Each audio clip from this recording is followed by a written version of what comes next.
Exatamente. Então a gente precisa. Legal. Então a gente precisa ter aí o áudio e vídeo disso para depois eles poderem acessar e tal. Então, sem, sem mais prolongamentos aqui, eu queria ceder o tempo para Manu, né? Hoje, professora Emanuele, né? Que vai professorar aqui para gente.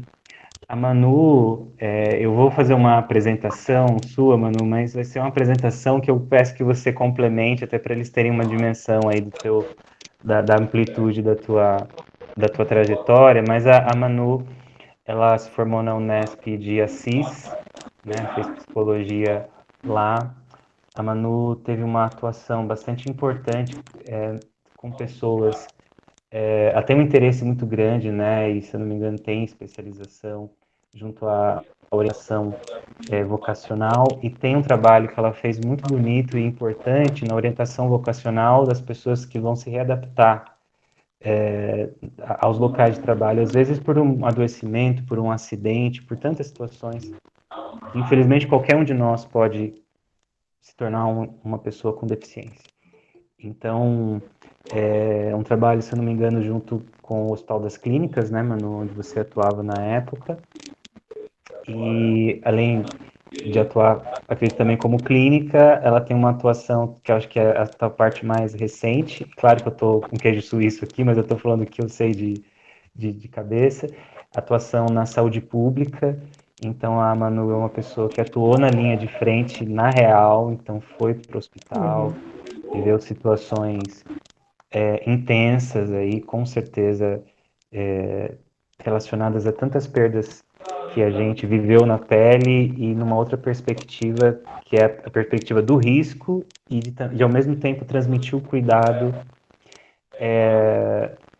no lugar onde a gente, quando tem alguém internado, não consegue acessar, que é justamente os hospitais, não só os de campanha, mas os próprios hospitais, né? A gente sabe que a situação, infelizmente, não se resolveu e a situação a gente está em ondas, né? Quiçá que não chega a terceira, mas ela está mostrando já as suas garrinhas. E e a Manu com essa experiência também no atendimento da coisa pública, na atenção primária, mas também já sendo colocado na fogueira da atenção terciária, quase uma situação de desastre, de calamidade, e com essa experiência tão boa, assim, a Manu, ela participa, né, como boa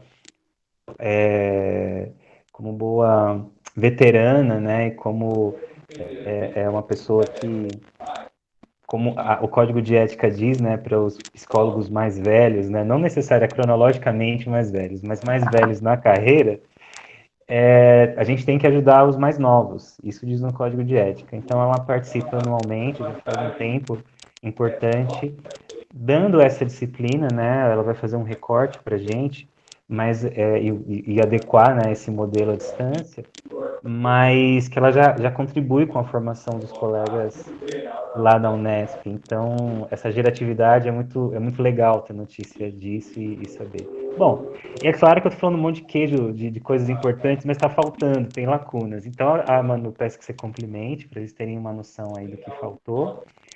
E a palavra é com você, Manu. E antes de mais nada, muito, muito obrigado por ceder um pouquinho da sua agenda para estar com a gente. Valeu mesmo. Muito obrigada, Adriano. Uau, que apresentação. Vou falar para o Júlio. Júlio, eu acho que eles não tiveram, né, com o Júlio? Júlio Não, não tiveram. é o meu esposo que é psicólogo também, né, que faz umas apresentações, mas muito obrigada pela honra aqui de estar com vocês.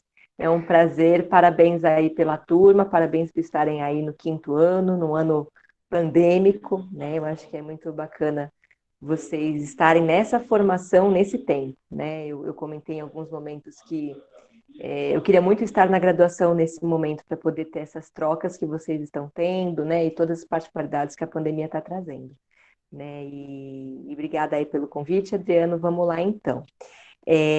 Eu não tenho 10 anos de formada, tá? Curiosamente, eu acho que eu comecei muito cedo, né? Vocês são uma turma de quinto ano, estava conversando um pouquinho com o Adriano, e no quinto ano começam as crises, né? ai meu Deus, vai acabar a faculdade, eu não sou mais aluno, mas também eu não sou psicólogo, e meu tempo está acabando, eu não consegui decorar ainda, eu não consegui acabar de ler o que eu preciso, que teoria que eu me adapto, né? Começam as crises que todos sabemos. Então, acho que para começar aqui, eu pensei em contar um pouquinho da minha trajetória, né? Até para que vocês mesmos possam pensar na trajetória de vocês, né? E como tem sido esse percurso do ser psicólogo, tá? Eu comecei o contato, né, da psicologia com as pessoas com deficiência na universidade, né? Então, lá no primeiro ano, né, de faculdade, eu fiz um curso de Libras, como um curso extra, né? Sabe aqueles cursos extracurriculares que a gente vê por aí, né, no painel e vai lá e faz? Então, comecei, fiz o curso de Libras, na época, tudo presencial. Fiz o curso de Libras, de extensão, depois teve um estágio em que eu me enfiei lá, né? Que era um estágio meio aberto para todos os anos, numa brinquedoteca com autistas. Então, eu fui trabalhar com crianças, né? Na época eram crianças com autismo. Eu até brinco que eu nunca atendi crianças na faculdade, nunca tive a oportunidade de atender, e a única experiência que eu tive foi com autistas. A nossa formação, não sei a de vocês, né? Mas assim, a nossa formação como psicólogo sempre deixa buracos, porque é impossível abarcar tudo. Então, se tem alguém angustiado com isso, fiquem tranquilos, tá? A gente, aos pouquinhos, vai dando conta ao longo do percurso na vida. E aí tive contato com autistas, depois eu fiz... Enfim, eu fui tendo muitos contatos. Depois eu tive essa disciplina que eu estou falando com vocês aqui, né? Psicologia das pessoas com deficiência, lá no quinto ano, dentro de uma ênfase. Então, não era todo mundo que ia ter contato, assim como vocês estão tendo contato agora. Não era todo mundo que ia ter contato, então tive um pouco lá de contato. Fiz uma articulação lá com o Conselho Municipal das Pessoas com Deficiência para falar de políticas públicas, enfim. Eu não tinha noção do que era, tá? Que existia uma, entre aspas, aí, uma psicologia das pessoas com deficiência. E aí lá no finalzinho, igual vocês aí no quinto ano, ouvi falar de uma tal de reabilitação, tá? Aí, no meio de uma disciplina lá, falaram que existia uma reabilitação, né? E que tratava de pessoas com deficiência. Eu falei, nossa, o que é isso? O que será que é, né? Aí descobri, né? Eu estava bem na época de me inscrever para aprimoramento, né? Eu não sei quanto que vocês já buscaram informações sobre estudar, né? Depois da faculdade, mas existem os programas de aprimoramento profissional aqui em São Paulo, né? Então são bolsas que a gente concorre, né? Para receber. Na minha época era R$ 790, era nem um salário mínimo, abaixo do salário mínimo na época. Depois subiu, né, mais de R$ 1.000. Na época não tinha residência, quando eu prestei. Então, alguns aprimoramentos, né, aqui em São Paulo dão essa bolsa, né, junto às universidades públicas, geralmente, e alguns são pagos. E tem um processo seletivo, né, e alguns são válidos como especialização, que foi esse que eu fiz, né. Então, lá no Hospital das Clínicas, fiz uma formação, né, com especificação na psicologia da reabilitação, né? Então, é reabilitação física de pessoas com deficiência física, tá? Então, fiz essa formação, depois eu entrei para trabalhar, depois, enfim, prestei a residência, passei na residência, mas acabei não fazendo a residência porque eu fui absorvida para trabalhar lá, nesse Instituto de Reabilitação do Hospital das Clínicas, nessa área que o Adriano comentou aí de reabilitação profissional, né, num segundo momento. Tinha a parte de trabalhar em equipe multi, tá? Tô dando um recorte da trajetória para vocês terem ideia e ir se apropriando do que é a possibilidade de atuação dos psicólogos nessa área, tá? Então, nesse momento, né, eu estudei para trabalhar num instituto de reabilitação do Hospital das Clínicas, então, pessoas que tiveram amputação, né, sofreram um acidente de moto e amputaram a perna, pessoas que tiveram traumatismo cranioencefálico em acidente de carro, pessoas que tiveram AVC, né, AVE, acidente vascular encefálico, e ficaram com alguma sequela, sabe aquela mãozinha torta, uma vozinha que tem uma boca torta, né? Todas essas pessoas que né, têm alguma lesão passam por lá para fazer a reabilitação, e aí depois eu fazer esse momento de retorno ao trabalho, tá? Então, esse foi o início aí da minha trajetória profissional. E aí, quando eu estava lá no quinto ano, igual vocês, né, eu não conhecia tudo isso que eu contei para vocês agora, isso foi o que eu descobri na prática, mas eu conheci que existia essa tal da reabilitação e me encantei, porque aí eu parei para pensar, falei, nossa, mas que curioso, eu aleatoriamente fiz algumas escolhas ao longo aí do meu percurso universitário, e eu sei Libras, né, eu conheço um pouco dos autistas, eu acho que vai ser legal trabalhar com esse público, e aí prestei, acabei passando e fui, né. Deixa eu perguntar para vocês, né? Quem puder abrir o microfone, só para eu ter ideia do contato de vocês. Quem conhece alguma pessoa que tem alguma deficiência, né? Qual é a idade e qual a deficiência? Quem puder abrir aí o microfone para me contar. Rapidinho. Boa noite. Eu conheço, mas são alunos, né, na verdade, da escola, né? Que é autista de 3 anos. Ok. Seu nome? Elisângela. Elisângela. Ok. Quem mais conhece alguém que tem alguma deficiência? Boa noite, eu também conheço. Tem várias deficiências que eu conheço, são de várias idades também. Se tem algum exemplo de alguém que você conheça, deficiência qual? Deficiência visual, autismo também. Tem bastante coisa. Legal. Seu nome? Vitória. Vitória. Legal, Vitória. Obrigada. Obrigada a você. Boa noite. Boa noite, Flávia. Isso. Eu conheço também, eu já trabalhei com alguns adultos que tinha PC, tinha também TEA, né? Trabalhei com deficiência intelectual, mas no momento eu tô com uma criança com autismo, Legal. 6 anos. Ok. Muito bem, Flávia. Obrigada. Mais alguém? Boa noite, meu nome é Iana.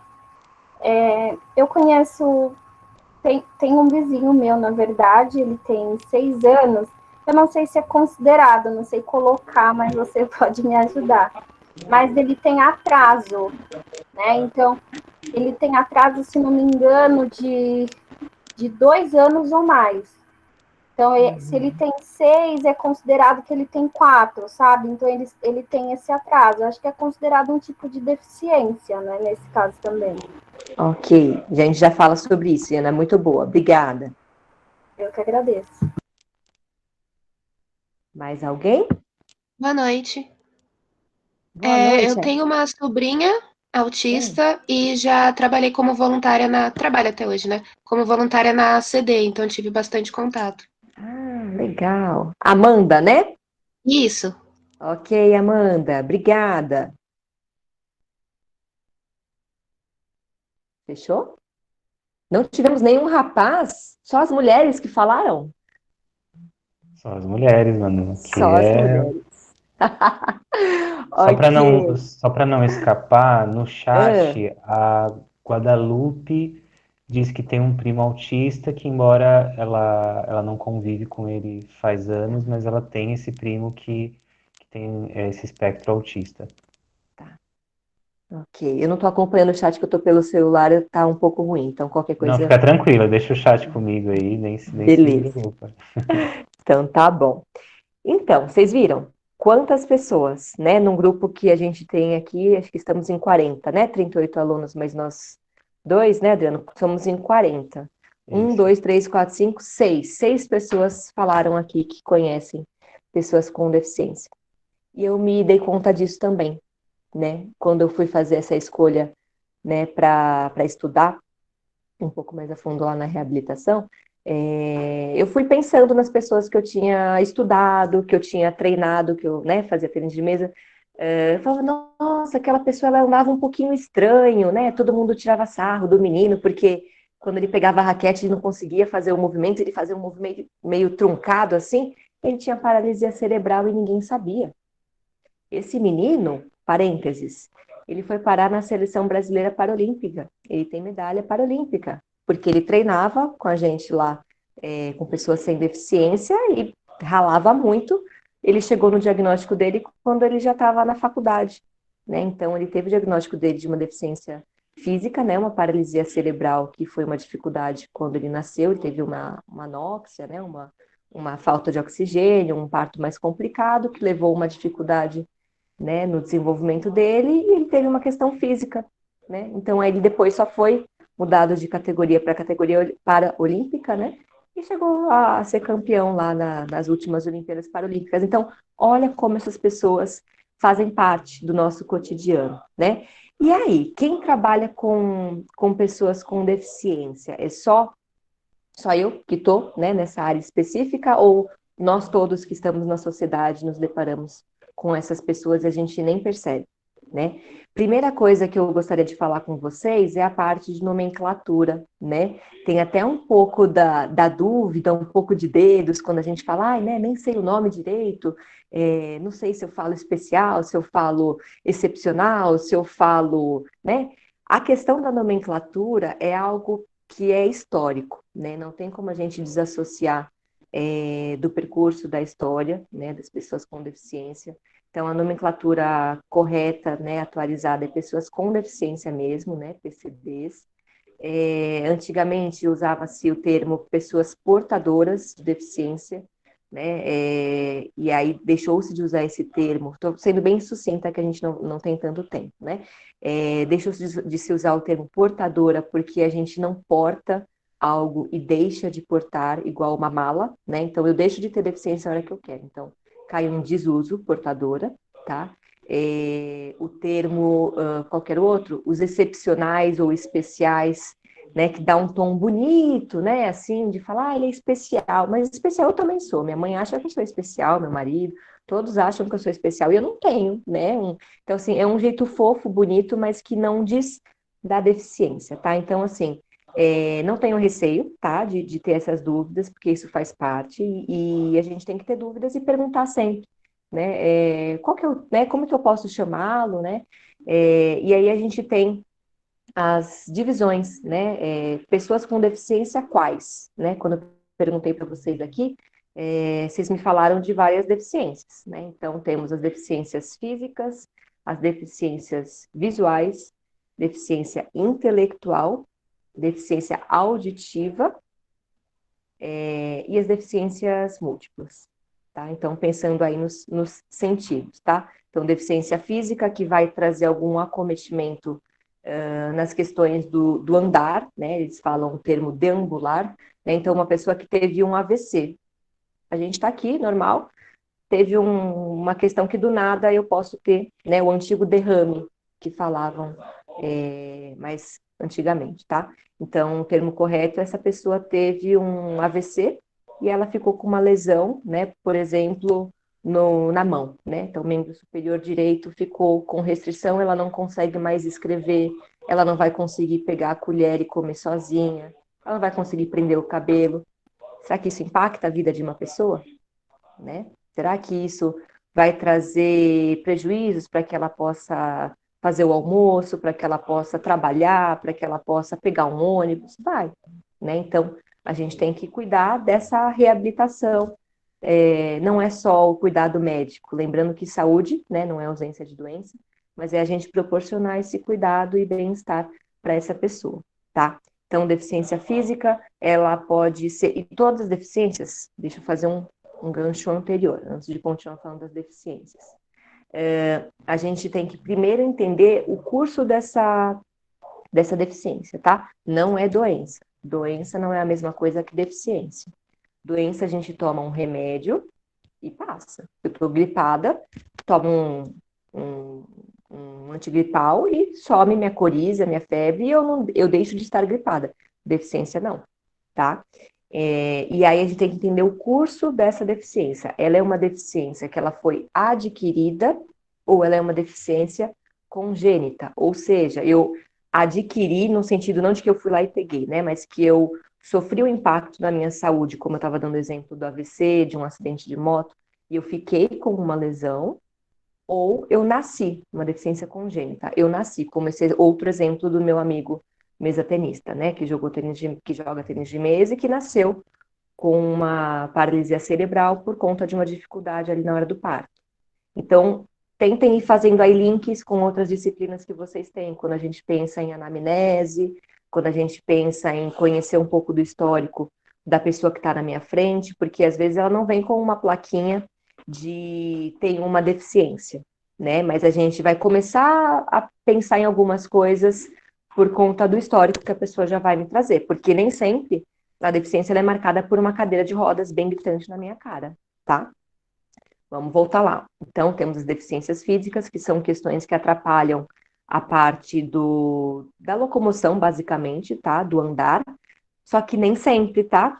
Existem pessoas que têm lesão medular, né? Que sofreram algum trauma na parte, né? Da coluna, da cervical, e que ela pode andar. Ela só vai ter uma marcha, né? Uma dificuldade para andar, mas ela pode andar sim, tá?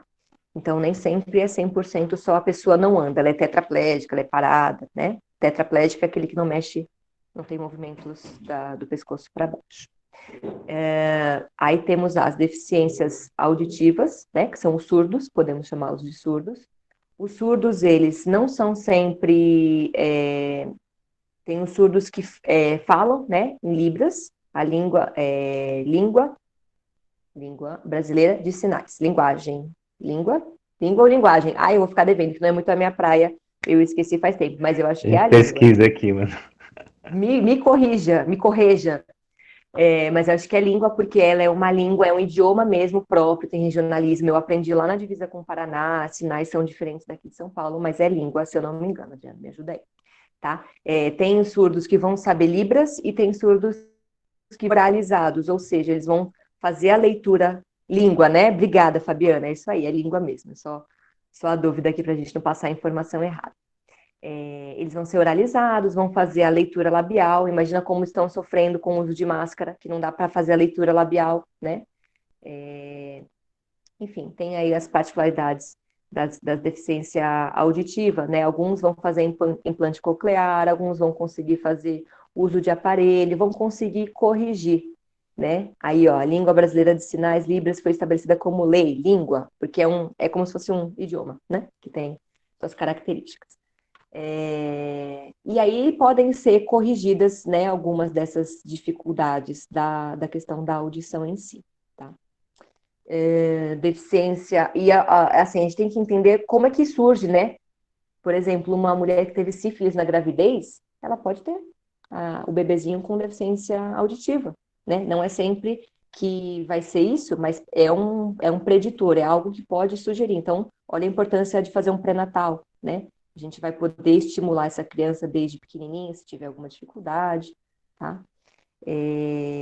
Deficiência física, deficiência auditiva, deficiência intelectual, né? Hoje eu trabalho, né, há 2 anos aí com deficiência intelectual, num programa que se chama APD, Acompanhante da Pessoa com Deficiência Intelectual. A gente faz basicamente o trabalho de AT, sabe? Acompanhante terapêutico, que faz inclusão, que ensina a usar o transporte público, a estimular atividades de vida diária. Então, como que eu faço para amarrar meu cadarço? Como é que eu faço para saber cortar um pão com segurança sem me cortar, porque eu tenho uma dificuldade intelectual, né? Não sei qual que é a força que eu posso usar, eu não sei manejar direito alguma ferramenta, por uma questão intelectual mesmo, né? Não consigo dizer do que eu preciso, né? Quando a Iana, né, que falou um pouquinho aí de um vizinho, acho, né? Vizinho, sobrinho, que tem um atraso, ele tem 6 anos, mas parece que ele tem 4. Então, um comportamento mais pueril, né, mais infantilizado, são as deficiências intelectuais. Síndrome de Down, né, que é bem clássico, que a gente consegue bater o olho e falar, é deficiência intelectual ali, né, então quem tem síndrome de Down, né, aquela olhinho, né, que se olha a palma da mão tem só um tracinho. São todos iguais? Não são todos iguais. Tem deficiência intelectual? Tem deficiência intelectual, mas nem toda pessoa que tem deficiência intelectual é síndrome de Down, tá? Tem a síndrome de Down, ok? Se tiver dúvida, a gente pode mandar aí no chat que o Adriano vai ajudando aqui a ler, a gente vai auxiliando, mas no final a gente vai ter um tempinho maior para conversar, tá? Deficiência intelectual, tá? Hoje, a deficiência intelectual, ela não é só diagnosticada com o uso de testes, como era lá no passado, tá? Um passado não tão distante. A Associação Americana, né, de Deficiência Intelectual veio estimulando, né, ações ao redor de todo mundo para que a gente possa rever, né, esse quociente de inteligência. Porque o que acontece? Os testes, não sei se vocês viram, tiveram oportunidade, né, de ver aí os testes de inteligência, né, ditos de inteligência, eles não são muito de pegar, né, algumas particularidades, né? Então, assim, às vezes no teste, o teste de QI dava um QI muito baixo, ela era, entre aspas, boa, ela conseguia fazer coisas ali da vida dela. Ou a pessoa, ela não sabia responder direito o teste, mas ela tinha uma deficiência que era de outra, por exemplo, era uma deficiência intelectual com uma deficiência visual. Existe uma outra categoria que é deficiência múltipla, quando tem duas ou mais deficiências associadas, tá? Porque não é só porque eu tenho deficiência intelectual que eu não vou ter outra dificuldade. Às vezes tem, né, essa concomitância de duas deficiências. Então, o que a Associação Americana propôs? De que a gente trabalhasse com a funcionalidade também, tá? Então, a gente tem que entender se essa pessoa com deficiência intelectual, ela também tem as funções do dia a dia. Então, autocuidado, né? Então, se ela sabe tomar banho sozinha, se ela sabe vestir a roupa sozinha, se ela sabe amarrar o sapato, se ela sabe preparar uma comida, colocar no prato, enfim, atividades de vida diária, que a gente chama, né? As terapeutas ocupacionais trabalham bastante com isso. Se a pessoa sabe pegar um ônibus, porque o que acontece, né, com a deficiência intelectual, é muito comum dificuldade nas habilidades acadêmicas, leitura, escrita, cálculo, mais ou menos na função da abstração, se vocês lembram aí das aulas de psicopatologia. Na abstração, então assim, quando a gente faz uma conta simples, 10 mais 15, a gente tem que somar o 0 com 5 e depois o 1 com 1. Se vai emprestado, você tem que guardar ali aquele númerozinho em cima. Essa função, né, da abstração, essa função cognitiva, ela não é muito preservada nos casos das pessoas que têm deficiência intelectual. Então, eles não conseguem, né, muitas vezes fazer um cálculo, não conseguem fazer troco, não conseguem, não que não conseguem, tá? Tem dificuldades. Tem dificuldades, né? Não dão muito conta de fazer o reconhecimento de valores, de horas, tá? Então, se vocês têm contatos, então, o número está em cima do 1, mas quer dizer 5 minutos no relógio. Como? Porque ele consegue ver e consegue entender o que está dado ali. Essa abstração, esse raciocínio mais complexo é um pouco mais difícil, tá? Então, assim, panorama geral, deficiência intelectual é um pouco disso, né? E aí não fica só na questão dos testes em si. O diagnóstico completo seria aplicação, testagem, né, para ver o QI e complementar com a avaliação das funcionalidades, tá? Tem alguns itens que a gente investiga e aí dá o diagnóstico correto, tá? Deficiência física, deficiência auditiva, deficiência intelectual e deficiência visual, tá? Deficiência visual, né, tem baixa visão, tem a surdo-cegueira, que aí a pessoa que ela tem a deficiência auditiva e deficiência visual, né, surdo-cegueira. A bengala é diferente, né, então se a gente vê uma bengala verde, é uma pessoa que tem baixa visão, se a gente vê uma bengala branca, é uma pessoa que tem deficiência visual completa, né, tem uma série de detalhes, eu estou só dando umas pinceladas para vocês entenderem como é amplo isso, por isso que eu falo, né, quem me conhece, né, fala, você trabalha com pessoas com deficiência. Eu falo, sim, mas um recorte dessas pessoas com deficiência. Deficiência física, né, e deficiência intelectual atualmente, tá? Então, é muita coisa, é muito detalhe, a gente não dá conta de saber e a gente não precisa saber tudo isso, tá? Estou dando informações básicas para que vocês entendam. Os autistas, eles entram, né, hoje no que a gente chama do transtorno do espectro autista, tá? São gradientes, né? É uma gradação do que compõe, né, o autismo. Então, tem autistas que eles vão ter interesses específicos, tem autistas que vão ter questões sensoriais associadas, então vão ter algumas dificuldades para para se desenvolver na questão do contato social, na interação do olho, né? Parece que eles sempre estão olhando atrás da gente, né? Parece que o olhinho não fica ali fixo, ele olha atrás, né, do que a gente está vendo. Tem algumas características e cada um é cada um, né? Então, hoje a gente chama de TEA, né, que é o transtorno do espectro autista, tá? E tem também o pessoal das altas habilidades, que ninguém nunca fala, né? Superdotação e altas habilidades também, que é uma outra área super importante, que é uma dificuldade mais na socialização, mas que eles têm inteligências, né? Aqueles bebês que você não acredita que eles fazem o que fazem. E tem também dentro que é uma outra área, né? E dentro do transtorno do espectro autista tem também os Aspergers, né? Que são os autistas de inteligência, assim, ímpar em determinados assuntos, tá? Então, quando você vê que tem uma criança aí com dificuldade de socializar, dificuldade na comunicação, e ela tem muito interesse por uma área específica, que ela, né, alguns acabam colecionando coisas e coisas do tipo, dá para a gente pensar numa síndrome de Asperger, tá? Panorama geralzão, muitas coisas, mas vamos lá, né? Por que que é importante a gente saber um pouquinho aí do histórico, né? Quando a gente pensa no histórico das pessoas com deficiência, né, fazendo esse leque rapidamente aí das deficiências como um todo, como que era no passado? Vocês lembram, né? Essas pessoas, elas existiam na sociedade? Essas pessoas, elas ficavam em casa? Elas iam para a escola? Muito, muito, muito tempo lá atrás, quando a sociedade, né, ela era lá na Idade Média, né, alguns eram considerados como endemoniados, que tinham um espírito, né, é um pouco da história também da saúde mental, né, que é uma outra área, não tem a ver, tá? Vamos fazer uma diferença aqui. Deficiência intelectual não é a mesma coisa que transtornos mentais. Transtornos mentais é a praia, digamos, mais lá da saúde mental, que é o pessoal que vai para o CAPS, né, que vai ter as psicoses, esquizofrenias e outros transtornos, né, que vocês viram, que não exclui, né, tudo isso que a gente está falando, né, a pessoa também pode ter uma questão, um transtorno mental, né. E aí, lá atrás, né, quando tinha essa confusão de falar, então a pessoa tá endemoniada, tal, ela era renegada da sociedade, né, como que isso era visto, né, então essa parte da exclusão da sociedade, da sobrecarga, né, para a família, porque não eram produtivas, porque não sabiam trabalhar, mas era a pessoa que não sabia ou eram as condições da sociedade da época, tá?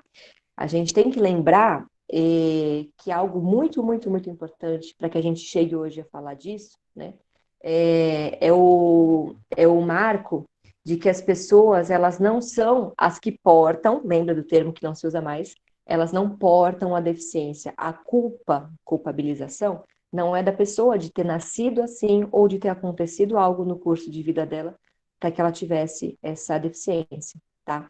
É algo que aconteceu na vida dela e que hoje ela tem uma deficiência, né? No caso, deficiências físicas e permanentes, tá? Então, o que que aconteceu? Começou-se a se olhar, né? Isso assim, ONU, OMS, todos os órgãos grandes, tá? Fora do Brasil, começaram a discutir sobre essa culpabilização das pessoas com deficiência, né, que antes eram marginalizadas, eram institucionalizadas, eram abandonadas à própria sorte, ou viviam de caridade, as santas casas, lembra? Né? Então, foi um grande quebra de paradigma, né, a mudança do que eles chamam de modelo biopsicossocial, tá? Então, as pessoas, elas não eram mais culpabilizadas por estarem com a deficiência, por serem daquele jeito, mas sim uma questão de que a sociedade que não é preparada para que essas pessoas possam existir em sociedade, tá? Então, isso começou a se falar da Classificação Internacional de Funcionalidades, a CIF. Por exemplo, uma coisa mais prática para que vocês, acho que consigam entender um pouco melhor. Se eu estivesse aqui com vocês e eu não tivesse a minha mão, tive um acidente de trabalho, mexendo lá na serralheria, e não tenho a mão. Tive um acidente, né? Pode ser o dedo, pode ser a mão, enfim, não, por algum motivo não tenho a minha mão. Sou uma amputada de membro superior direito. Não tenho a minha mão. Sabe aquelas portas que é só uma coisa redondinha, assim, que você tem que girar? Aquela porta, mulherada, que quando a gente tá com creme na mão, a gente não consegue sair de casa, que é desesperador, que você segura assim, ó, a porta, que você segura e tem que girar, e às vezes a trava é aqui, né, que você aperta. Sabe aquela maçaneta? Se eu fosse uma amputada de membro superior, eu ia conseguir sair da minha casa? Não. A culpa é minha que não tenho a mão? Ou é do designer, das pessoas que não sabem que eu existo e que eu tenho essa dificuldade, que eu preciso de uma porta de maçaneta, que é assim, ó. Sabe aquela maçaneta, que é um Lzinho, que você faz clec, clec, a porta abre? Então, eu com a minha mão aqui, com o meu coto, posso fazer isso aqui e a porta abre. Função, tá? É um detalhe, é uma coisa, né, que só quem tem proximidade que vai começar a perceber como que isso faz diferença. Então, a culpa não é minha, porque eu não tenho o membro. A culpa, se tiver uma culpa, né, é da sociedade que precisa ter essa consideração, né? Então, esse modelo biopsicossocial aí, ele vai considerar isso, como é que é o meu corpo, das necessidades que eu preciso, né? Como que eu vou ser inserida nessa sociedade, minhas atividades de participação, tá? Então, joguem aí, quem tiver curiosidade, CIF, modelo, né? Atividades de participação, função. Função é isso, é a gente conseguir cumprir. Por exemplo, a função aqui é ir e vir, abrir a porta. Eu cumpro a função do abrir a porta independente da minha falta, porque o que sempre marca a deficiência é a falta, né? E perguntam muito para mim, nossa, Manu, mas você gosta tanto de trabalhar com isso, com eles, que, né, coitado, eles não têm, eles não têm. Eu falo, gente, eu não vejo falta, eu vejo o que eles têm, né? Então, é uma mudança de olhar, né? Então, assim, uma rampa, né, o modelo de inclusão, ele vai trazer condições, não é só para a pessoa que tem deficiência, é para muita gente. Uma rampa numa calçada, né, seguindo as normas da BNT, a BNT não é só para trabalho da faculdade, tem normas, né, que não pode ser uma rampa assim, né, aquela rampa que constrói, né, tem angulação certa, tal. Uma rampa vai ficar melhor para a pessoa cadeirante, vai ficar melhor para as mulheres quando estão com carrinho de neném, para a senhorinha que tem dificuldade de andar, para mim que vou ali na feira e estou com carrinho de feira e preciso subir, né? Então, assim, é uma sociedade inclusiva que vai melhorar para todos nós.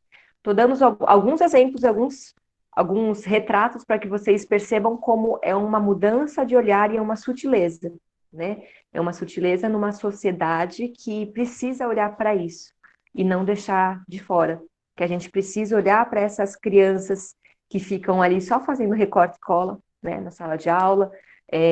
Existe, né, uma sala de contraturno, por exemplo, né, em que as professoras vão poder, no contraturno da sala regular, poder ensinar Libras, vão poder fazer atividades, né, adaptadas, adaptar o currículo dessa criança. E isso, né, na teoria.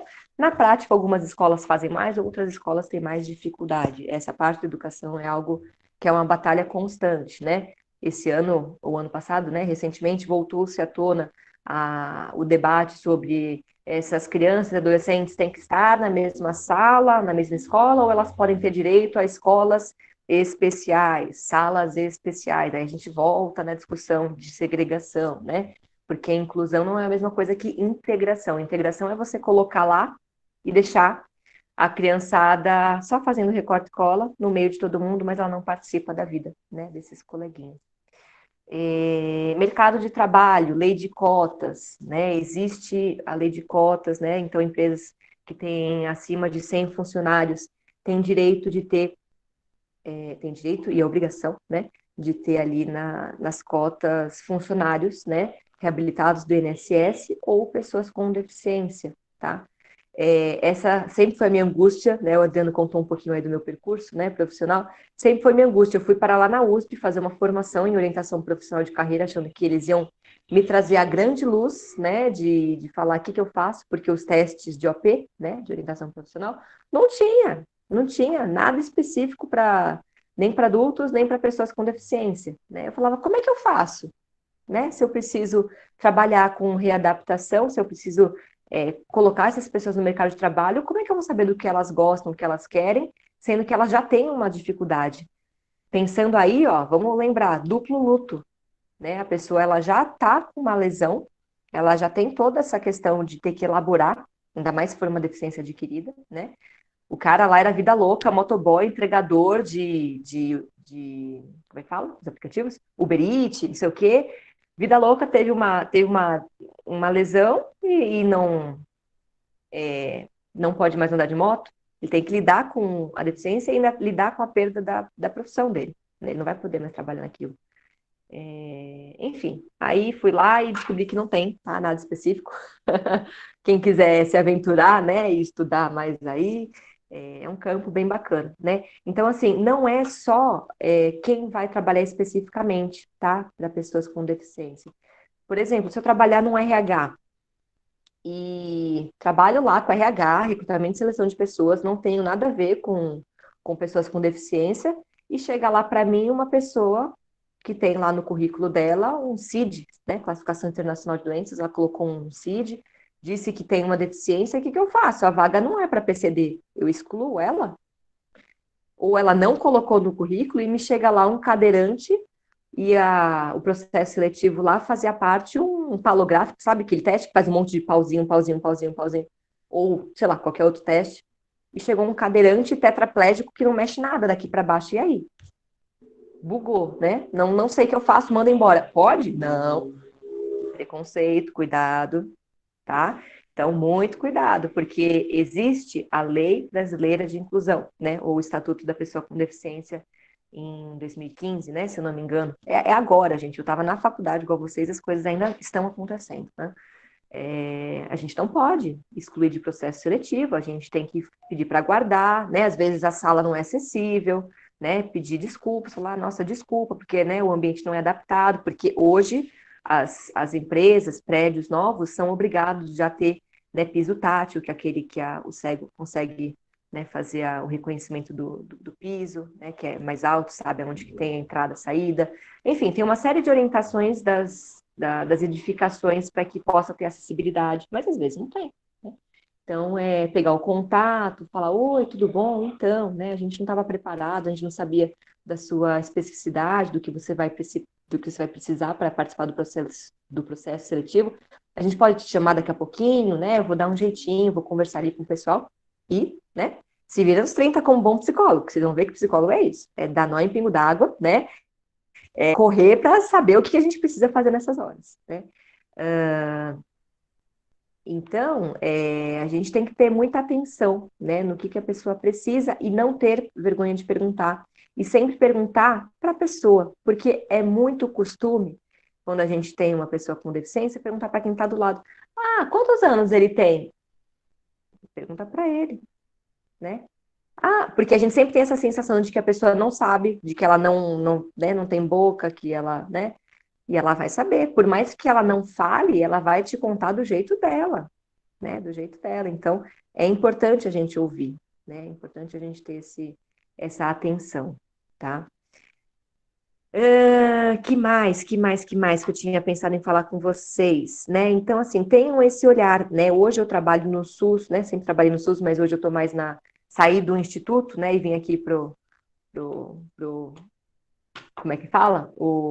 Pisar no chão, né? No chão de terra aqui fora, né? Então, trabalho indo em ocupação, comunidade, e vamos lá, né? Hoje eu trabalho junto com o CER, né? Que é o Centro de Reabilitação, uma equipe em paralelo aos centros de reabilitação, e a gente, né, trabalha na casa dos usuários, a gente vai lá onde eles moram para orientar, porque quando eu estava lá eu brinco, né, falando, não conhecia, não tinha experiência. Quando eu estava na bolha, né, da atenção terciária, num hospital, né, beleza?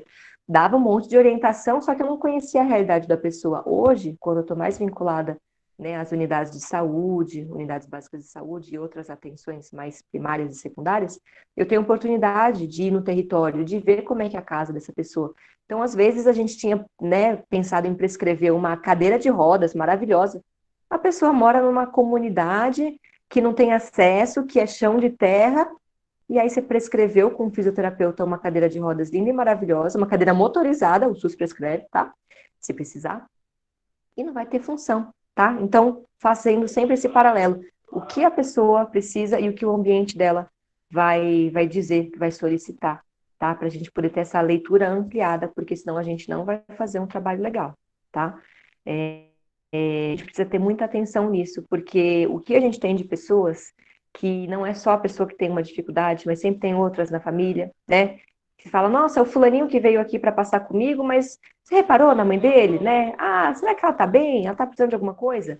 Cenário Covid, né? Eu estive aí na linha de frente no passado, né? Ajudei na implementação praticamente ali do serviço de psicologia de um hospital aqui da Zona Leste, referência em Covid. Como é que faz? As pessoas estão saindo com sequelas cognitivas graves, né? Sequelas importantes. Não é a Covid não veio só para, né? Oi, tchau. Ela está deixando algumas sequelas, né? Vocês devem ter aí contato com pessoas. E sequela cognitiva não entra, tá? Como deficiência intelectual. A deficiência intelectual ela acontece até os 18 anos, tá? Então é uma questão aí do neurodesenvolvimento, né? Questão atraso, né, para andar, para falar, algumas outras questões que também têm aspectos cognitivos, mas também intelectuais. Mas a COVID, ela vai deixar déficits cognitivos, então a pessoa ela não consegue lembrar do que ela estava falando, ela perde, né, o que ela tinha de linha de raciocínio. Então, e fora a questão, né, das lesões pulmonares, lesões físicas. Então, a gente está tendo agora uma guerra, né? É um cenário de guerra que a gente vai ter, já está tendo, né, muita demanda de pacientes que estão precisando de estimulação cognitiva, que estão precisando de reabilitação pós-Covid, né? Aqui o município de São Paulo está se organizando para receber fisiopulmonar, que a pessoa cansa, né, de subir uma escada, mas ela tem que voltar para o trabalho. Então, é um campo muito fértil, né? Políticas públicas estão surgindo, né? Está tendo aí alguma pressão para que haja, né, uma ampliação disso, porque a gente nem acabou ainda a pandemia e já tem aí um ano, né, de pessoas que estão com lesões, tá? Então, também tenho esse carinho, porque nem sempre tudo vai vir até a gente, né? Quando a gente fala de consultório, no consultório, qual que é a demanda, né, dessas pessoas? Elas vão chegar lá no consultório, né? Ou elas vão estar em outros locais, em outros ambientes que vocês vão se deparar e que vocês vão poder atuar, vão poder intervir, né? Porque o psicólogo, ele é psicólogo como um todo. Não precisa ter uma especialização, uma formação específica, lógico, que a gente aprende muito mais, né? A minha formação, eu até brinco que a gente era muito avesso aos testes, né? Era uma formação bem humanista, que fala credo, teste, rotula pessoas, tal. Só que aí eu fui descobrir muitas coisas que o teste pega e que eu não sabia. Por exemplo, um exemplo breve aqui para vocês. O paciente ele só comia metade do prato, sabe? O prato, a alimentação, a refeição, ele só comia metade do prato. E ele não comia o lado de cá. E a mulher sempre brigava, nossa, poxa, ele não come, fica fazendo preguiça, eu fico aqui na cozinha, tal, e ele faz desfeita, tal. Existe algo que se chama heminegligência, né? Ele não conseguia reconhecer, ele teve um AVC, né? E ele não conseguia, não é que não conseguia enxergar, tá? O cérebro não conseguia reconhecer uma área, o lado inteiro, né? Um lado inteiro do corpo, ele não conseguia ver. Então, o que ele tinha que fazer? Ele tinha que olhar mais para cá, para que com esse olho ele olhasse os dois lados do prato e comesse. E virava briga, dava briga, né? Enfim, tá? Então, assim, coisas que o teste pegou, tá? Então, tô dando esse exemplo porque às vezes a gente acha que os testes não pegam e é um teste, né? Como que é o nome desse teste? Neupsilin. Neupsilin tem um campo lá que aí a gente consegue investigar e falar, ó, deu aqui, né? Deu uma alteração. Vamos ver se na parte prática da vida isso acontece ou não, tá? Então, a gente aprende muito, não é só na faculdade, é na vida, é nas nossas vivências, né? Eu acho que vocês estão aí num percurso bem bacana, né? Vocês trabalharam aí temas com o Adriano bem interessantes, saber que existe, por exemplo, uma delegacia da pessoa com deficiência, tá? Assim como tem a delegacia da mulher, existe a delegacia da pessoa com deficiência, que vai trabalhar especificamente, né, situações de vulnerabilidade. Existe lá na UBS o núcleo de proteção né, à vítima, existe ali uma forma de você fazer uma denúncia, fazer orientações para essa mulher, porque o consultório é muito legal, é muito bacana, é muito bonito, mas nem sempre, né, a atuação do psicólogo em consultório isoladamente dá conta de coisas que a gente pode complementar, né, com o que tem na rede, com o que tem no SUS. Tá? Eu sou uma grande defensora do SUS, sou suspeita, né? A gente tem muitas falhas, a gente tem muito a melhorar, mas o SUS tem muitos recursos, sim. É só a gente saber usar, saber articular, saber fazer valer os nossos direitos, né? Hoje, por exemplo, o bilhete do ônibus das pessoas com deficiência teve uma grande dificuldade, porque está tendo, né? Porque eles entendem, né? A SP Trans entende que acima de 18 anos, por exemplo, quem tem deficiência intelectual leve é curado da noite para o dia, né? Assim, num passo de mágica. Então, até os 18 anos, até os 17 anos, eles têm direito a andar com acompanhante, paga a passagem, não paga a passagem, nem ele, nem o acompanhante. Quando faz 18 anos, não tem mais direito a acompanhante. Só que não existe, ele não é curado da noite para o dia, ele vai continuar precisando de alguém, né, para ver o número do ônibus, para saber aonde que vai descer, para, né, se localizar. Não são todos, né, mas uma grande parte. Você não pode excluir, né, porque alguns têm essa funcionalidade, porque são bons, não vão ter, né, essas dificuldades, e eles cortam, né, então é muito difícil, porque o CID, né, a Classificação Internacional de Doenças, o númerozinho lá que o médico dá, que o psicólogo dá, atrapalha ou ajuda a vida de uma pessoa, né, isso é muito importante, e tudo passou por processo digital, nesses tempos de pandemia, não é mais lá na Boa Vista, né, na rua, que você leva lá o papel e consegue o bilhete, é tudo digital, né? Aí a pessoa não tem internet, não sabe usar o celular, não tem leitura, a mãe também não tem escolaridade. Quem que ajuda? Né? Então a gente pega pela mão, a gente fala, ó, vem cá, vou tirar foto do seu RG. Para agendar o poupa-tempo, tudo é agendado hoje, virtual. E aí? Como é que faz? Vocês imaginam o percurso que essas pessoas fazem? Aí elas ficam no limbo, perdidas na rede. Né? Então, como é importante a gente saber onde existe, se eu não sei, eu vou perguntar. Não tenho medo nunca de perguntar, porque a gente nunca sabe de tudo, as coisas mudam, né? E a gente conta muito com essa rede quando a gente se forma, né, Adriano? A gente tem aí contatos, né, desde a época de... Eu conheci a esposa do Adriano na época de faculdade. Então, a gente tem que ter contatos, né, o networking. Se eu não sei, eu sei quem sabe. Se eu não conheço, eu vou procurar quem pode me ajudar, tá? Porque a gente nunca conhece tudo e a gente não precisa se angustiar com isso. A gente só precisa saber, né? E o pouco que a gente sabe é um tratamento humanizado, então vamos lá. Que nem eu fui parar lá no Covidário, praticamente ajudando lá no serviço, que eu não sabia que eu ia fazer isso, eu fui para lá, né, entrei de gaiato no navio, mas foi muito bacana, descobri que dá para entrar lá no Covidário e fazer comunicação com os pacientes que estavam entubados ali, né, os que estavam conscientes, né, dava para conversar com eles, fazer contato com a família, falar, olha, né, ele tá assim, tá assado, quer mandar alguma notícia, né, a gente vai fazer depois entrou, né, as videochamadas, lá no comecinho, ano passado, né, e eu nunca tinha pisado numa UTI. Eu sou uma psicóloga hospitalar que nunca tinha, vergonha, né? Mas enfim, fui formada num regime ambulatorial e não tinha tido contato com UTI. Quando eu entrei a primeira vez numa UTI, era só UTIs lá, né? Eu olhei e falei, nossa, ele tá pelado, gente, tadinho, né? Põe uma roupa na pessoa. Não, Manu, a pessoa tem que ficar só com um aventalzinho e olhe lá, porque a gente tem que monitorar se tá tendo alguma reação, alguma alergia, né? Tem que ter vigilância. Tá. Então, assim, não ter vergonha, né? Eu acho que é ser humilde, reconhecer que a gente não sabe, perguntar, aprender e construir em rede, porque quando a gente trabalha em equipe multidisciplinar, né, tem a fama aí que o médico considera muito a opinião quando a gente sabe se colocar, quando a gente sabe pontuar, tá? E a gente constrói muito coletivamente, tá? Então, independente de onde vocês estiverem, com quem vocês estiverem, se lancem, não tenham medo, né? Não precisam saber a teoria toda, né? Façam supervisão, façam terapia, enfim, façam o que vocês puderem aí para complementar a formação de vocês, e tem muito material hoje disponível, né? Então, o que vocês precisarem nessa área, o que vocês, né, tiverem de dúvidas, a gente, no que eu puder, né, no que eu puder colaborar também, a gente está à disposição. Tá bom, Adriano? Vamos ver aí, vamos abrir para ver o que surge dos 6 que estão quietinhos. Não sei se tem alguém aí ainda. Estão todos aqui, né? Mas é como eu te falei, né?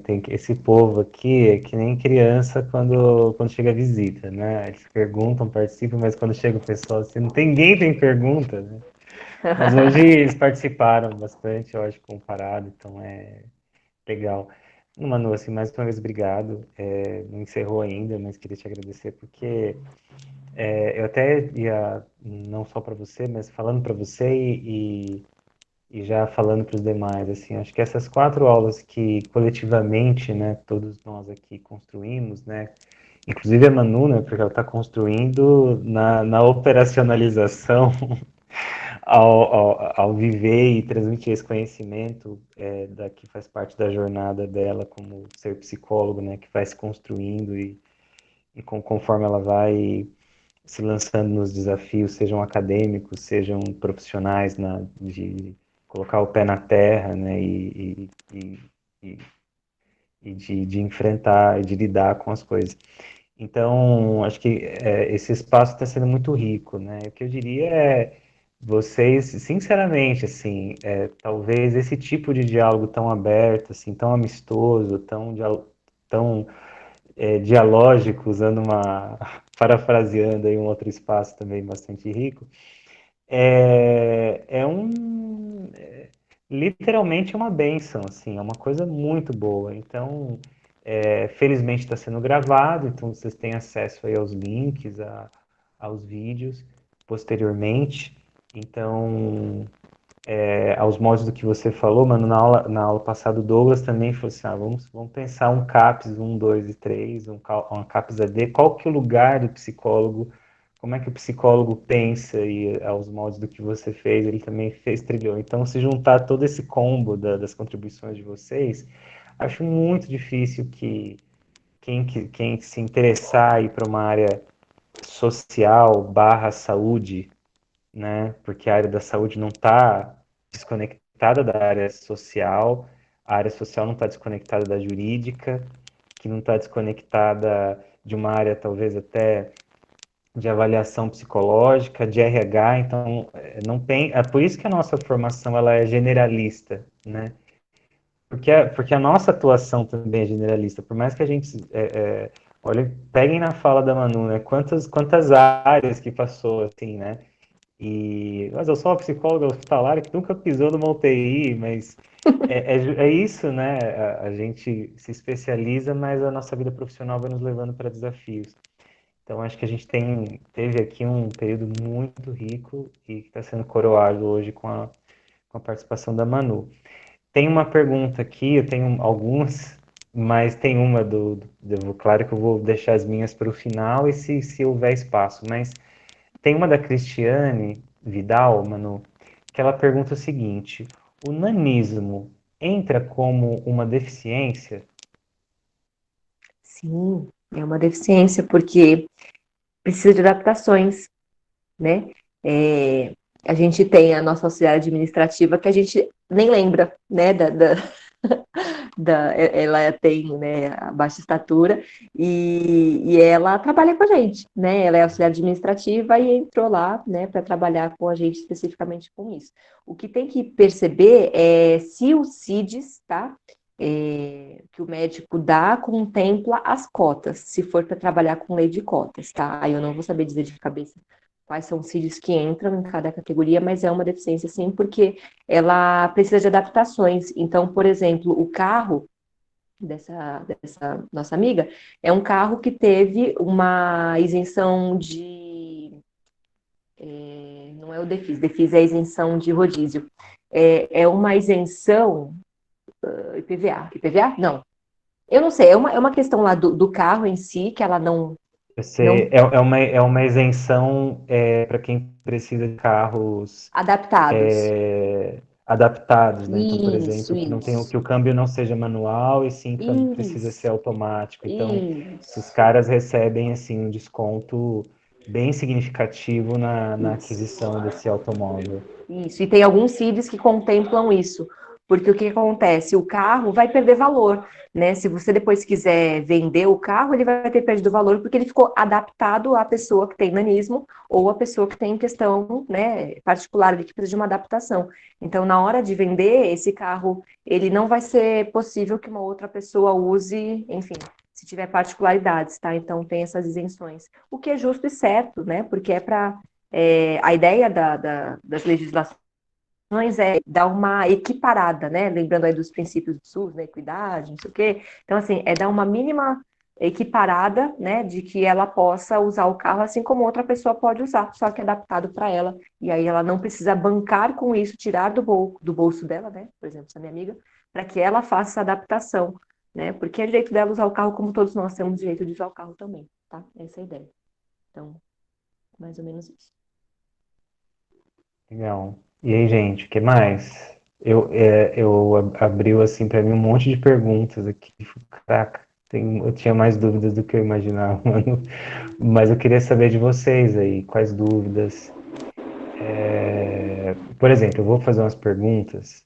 Você já respondeu, Manu, mas eu vou fazer uma pergunta que não é minha, mas se eu fosse um aluno de quinto ano, eu perguntaria isso assim, tá, Manu, eu acho muito importante esse negócio que você está falando aí, das pessoas com deficiência.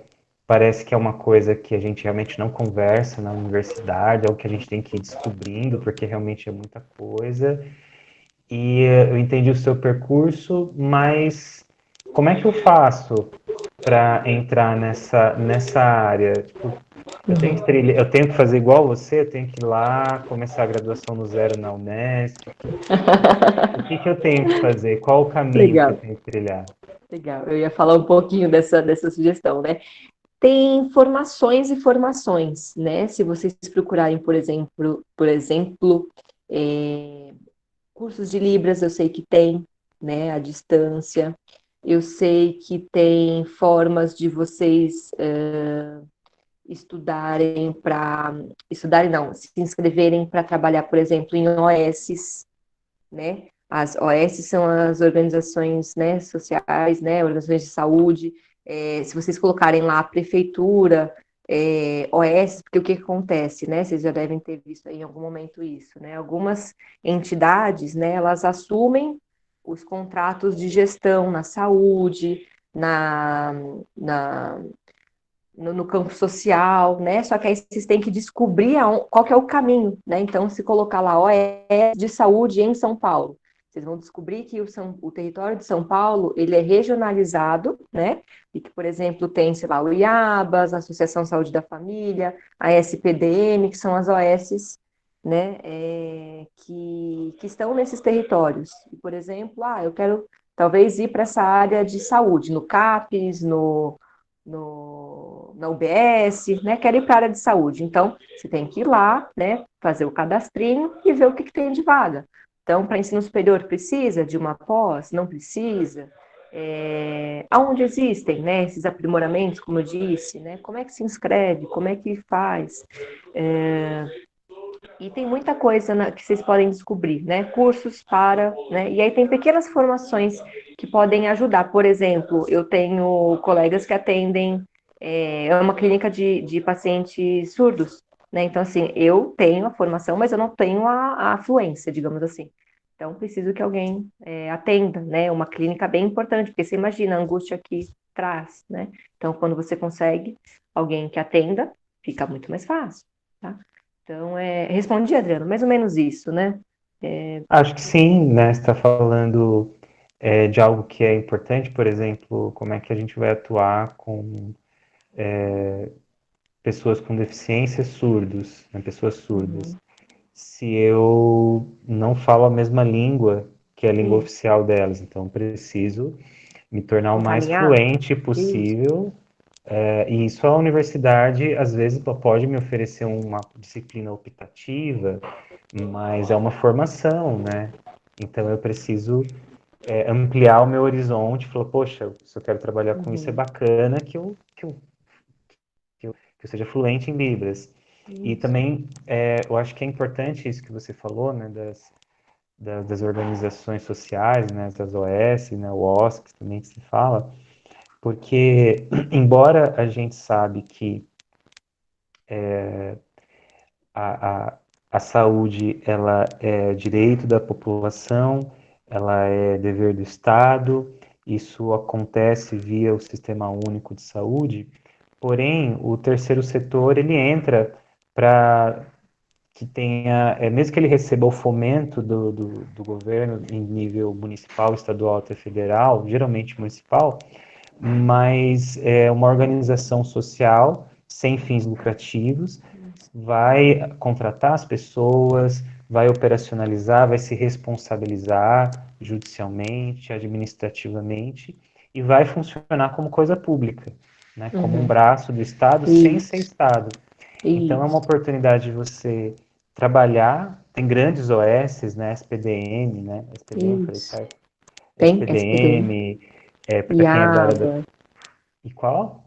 IABAS, Associação A Saúde da IABAS, Família, tem a. É que tem que ver qual que é a região, né? Que eles têm contratos isso. de acordo com o território. Zona Leste tem um, Zona Sul tem outro. O próprio Einstein, né, e outros, eles têm OSCs para administrar hospitais e aparelhos públicos. Então, qual que é a diferença? Na OS, você se candidata a uma vaga, você é contratado como CLT, o que não é demérito nenhum, é uma oportunidade de trabalho. E é claro que também existe, o que está já parado bastante tempo, as possibilidades de você ser um servidor público, né? Mas aí é uma outra via que a gente sabe que são os concursos públicos.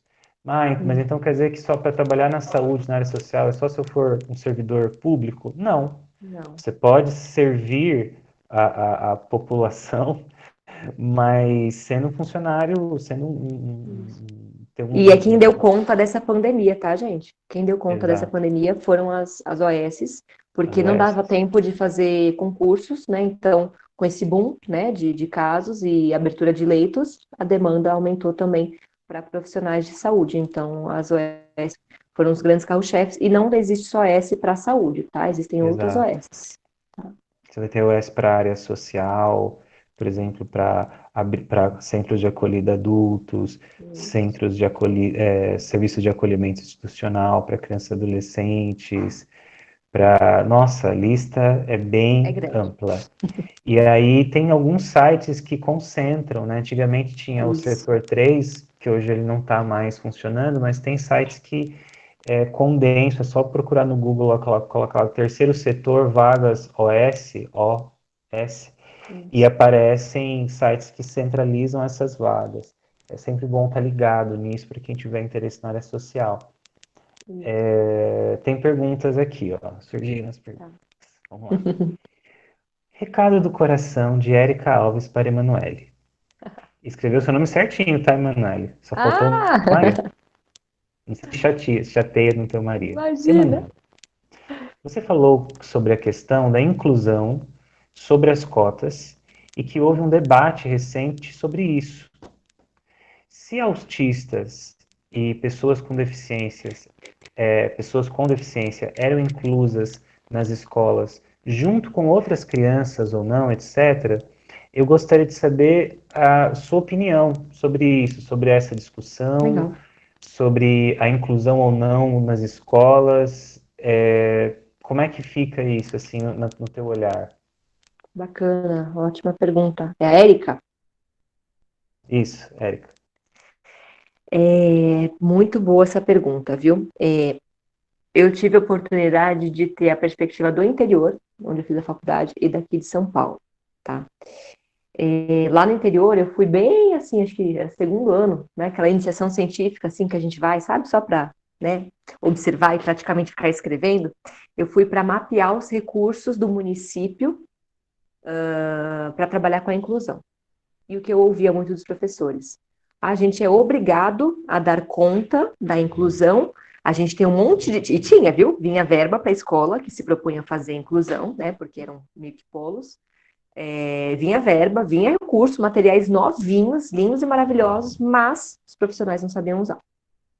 Professor, é bem puxado, vocês sabem o que é, né? Como é que está sendo nessa época de pandemia, montar aula, grupo de WhatsApp, sobrecarga. E tem a história da inclusão. Então, assim, eles falavam, a inclusão é a última coisa que eu penso, né? Então, assim, eles falavam muito isso, eu vou deixar ele ali recortando um papelzinho e, para mim, isso é o que eu mais quero, que ele fique ali quietinho. Aí eu falava, então, né? Assim, né? Porque qual que é o meu olhar hoje, Érica? O que é a inclusão? A inclusão, né? Porque o que a gente pensa? A escola, ler, escrever, fazer conta, basicamente, né? A grosso modo, habilidades acadêmicas. A escola é só isso, né? Ou a escola é muito mais do que isso? né? Existe uma forma que se chama currículo funcional, né? Currículo natural funcional, currículo adaptado, que é uma forma de você traduzir o currículo, por exemplo, da aula de biologia, que está estudando, né, uma coisa lá de ensino médio, para esse outro aluno conseguir acompanhar na linguagem dele. Então, é basicamente, muito sucintamente, você vai traduzir, ele está estudando, sei lá, biomas, ele está estudando, ele vai fazer o quê? Vai pegar a grama, vai fazer um trabalho sensorial, vai fazer uma colagem, ele vai estar fazendo recorte e cola, entre aspas? Vai, mas ele vai estar junto, acompanhando o que os outros estão vendo, sendo incluído, não só recortando uma coisa nada a ver, alheia, né? Mas vai estar sendo pensado numa adaptação específica para ele, trabalhando outras habilidades, né? Mas para que ele entenda do que está sendo falado, né? Isso pensando numa deficiência talvez aí intelectual, né? E pensando nos apoios, né?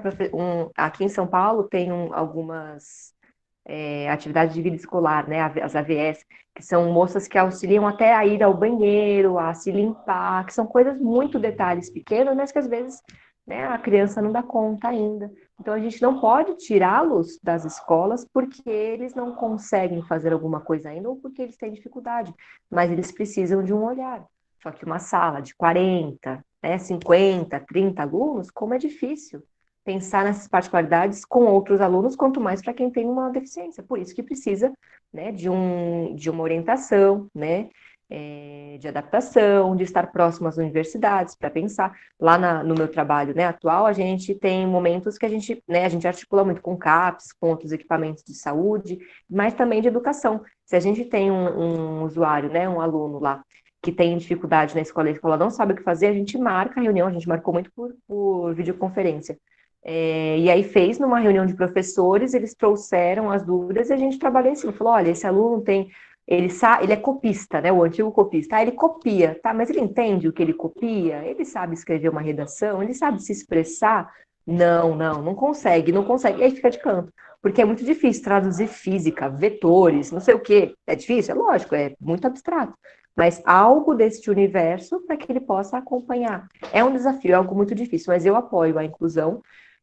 Porém, eu sei que não é fácil, não é simples, mas em alguns casos também é muito sofrido, né? Então, autistas bem graves, né?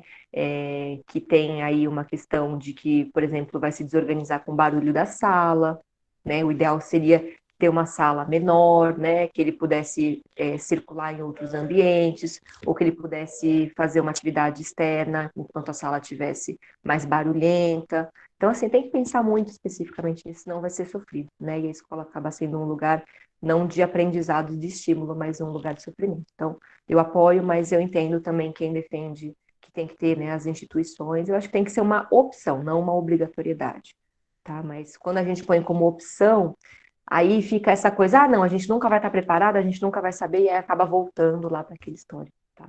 Então, é um tema bem, bem polêmico. E que às vezes essa é uma pergunta que eu faria, mas eu vou agora segurar aqui, porque tem mais uma da Elisângela. Mas eu acho que isso tem muito a ver com a forma como as políticas públicas são pensadas, né? Exato. Às vezes elas são pensadas.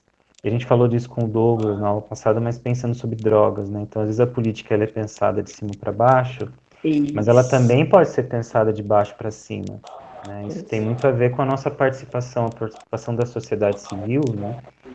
Do cidadão, que é um pensamento mais ligado à visão que se tem, né, de quem somos nós, né, perante a lei, né, perante o Estado, mas como cidadão a gente pode também, né, participar dessas discussões de baixo para cima.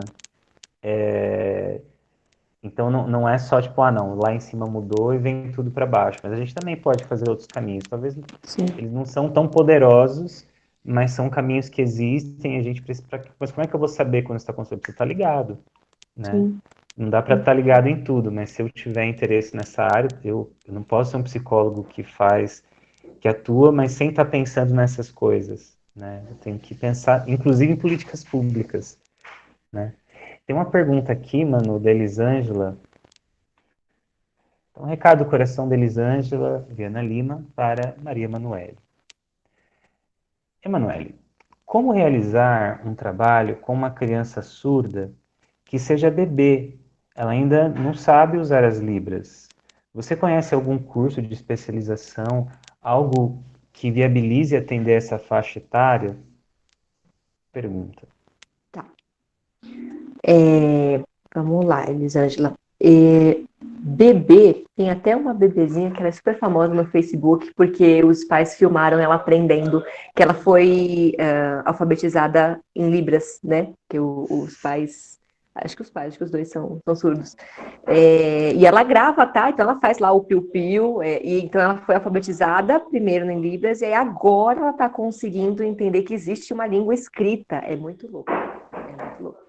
Porque os sinais, né, eles são meio que símbolos, não é datilologia, não é letra, né? Nu, né? Não é letra por letra, é um sinal que vai dizer qual é o meu, né? Então, assim, é bem diferente para alfabetizar. É bem bacana essa área. Quem tiver interesse, Fernando Capovilla, que na época da faculdade eu estudava muito ele, eu achava que ele tinha morrido, e ele é uma sumidade, é tipo Freud, tá? Ele é um cara sensacional do CPPC, Adriano. Uhum, sim. Ele é uma sumidade, ele é fenomenal. Ele acabou de sair agora vai sair um livro dele e ele está implementando políticas públicas. Eu posso mandar depois para o Adriano tipo um tratado do MEC, né? Que ele faz pesquisa e ele leva para o MEC como que tem que ser essa parte de alfabetização. Primeiro Libras, primeiro escrito, como é que as escolas têm que fazer, tal. Isso, Fernando Capovilla. Tá? Vamos lá. O bebê não necessariamente tem que ter um curso, né? Quando a gente fala de bebê, a gente tem que pensar em estimulação, tá? Mais do que a linguagem, é estimulação global, tá? Então, assim, porque às vezes uma coisa puxa a outra. Então, a dificuldade na interação verbal, né? E a questão do estímulo, ele vai ficar mais paradinho, ele vai demorar mais para explorar o ambiente. Talvez tenha aí um atraso para andar, né, tá?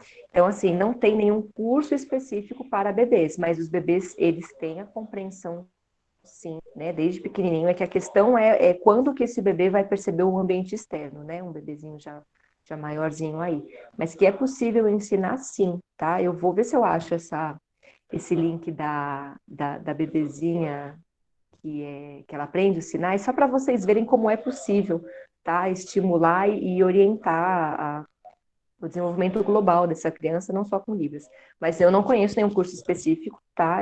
Libras é Libras, porque no Brasil é o mesmo idioma, né? Aí a língua brasileira de sinais, mas não tem nada específico, tá? Então, assim, o que eu diria mais é para a gente sempre usar múltiplos estímulos, né, para que não seja só a parte lembra quando eu disse que eles leem a parte, né? Então, assim, sempre que você, por exemplo, tiver um aluno, ele vai ficar mais próximo, você tem que falar com a pessoa, porque a gente fala, né, às vezes, olhando para o quadro, olhando para o lado, a gente tem que lembrar de olhar e falar as palavras o mais articulado possível, né, pausado. E existe um aplicativo que é o HandTalk. Aplicativo HandTalk, ele me socorreu muitas vezes, porque ele tem um bonequinho que é o Hugo. O Hugo é como se fosse um intérprete de Libras, e aí você escreve ou você grava o que você quer, e aí ele interpreta em sinais. Então, se, por exemplo, eu estou fazendo uma triagem, e eu recebi uma pessoa, né, que não fala, não escreve, né, não fala, é ótimo.